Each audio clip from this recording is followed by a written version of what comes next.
तिला आपल्या म्हणजे गाईला चारा पाणी करायचं होतं, गाईंना चारा टाकायचा होता, नवऱ्याला जेवायला वाढायचं होतं.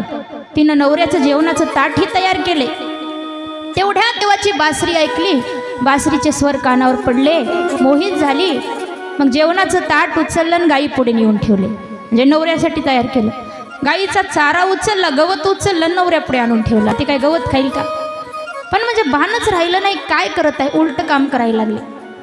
एका गवळणीला लेकरू फार रडत होतं म्हणून त्याला पाळण्यात टाकून त्याला झोके द्यायचे होते, त्याला झोपी घालायचं होतं आणि दुधाचे माठ होते शिंक्यावर ठेवायचे होते.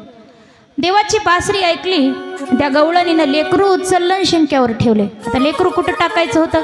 पाळण्यात टाकायचं होतं. लेकरू उचललं, शिंक्यावर टांगलं त्याला वर. दुधाचा माठ उचलला, जो शिंक्यावर ठेवायचा आहे ना, तो दुधाचा माठ उचलला, पाळण्यामध्ये ठेवला. लागली झोके द्यायला पाळण्याला. आता तो माठ जागेवर बसला असेल का? सगळं दूध सांडून गेले आणि लेकरू वर एवढं बोंबलतंय, सारखं रडतंय. शिंक्यावर बसून लेकरू रडतंय, पण त्या लेकराचा रडण्याचा स्वर तिच्या कानात पडेना, पण बासरीचा स्वर सारखा घुमतोय. एवढ्या मोहित झाल्या गवळणी आणि आनंदामध्ये देवाकडे आलेले आहेत.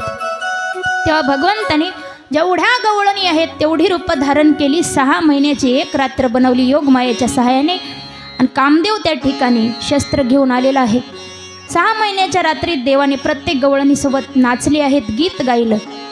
कामदेवाने कामाचे वासनेचे बाण प्रत्येकावर चालवले, परंतु 6 महिन्याच्या रात्रीत एकाही गवळणीच्या मनात किंवा देवाच्या मनात काम भावना निर्माण नाही झाली. शेवटी कामदेव हारला आणि बेशुद्ध होऊन पडला. तर ही कोणती लीला आहे? कामावर विजय मिळवायची लीला आहे, कामभंग लीला आहे. शुकाचार्य सांगतात, राजा, जो कोणी भक्त श्रद्धेने प्रेमाने ही रासलीला श्रवण करतो त्याच्या अंतकरणातली सगळी काम वासना जळून नष्ट होते म्हणून सांगितलं. म्हणून संपूर्ण भागवतामधील सर्वश्रेष्ठ लीला आहे महारास लीला. महारास लीला म्हणजे भागवताचा प्राण आहे बरं का, प्राण. जीव नसेल, जीव गेल्यानंतर या शरीराचं महत्त्व नाही, तसं ही लीला भगवंताची सर्वश्रेष्ठ आहे.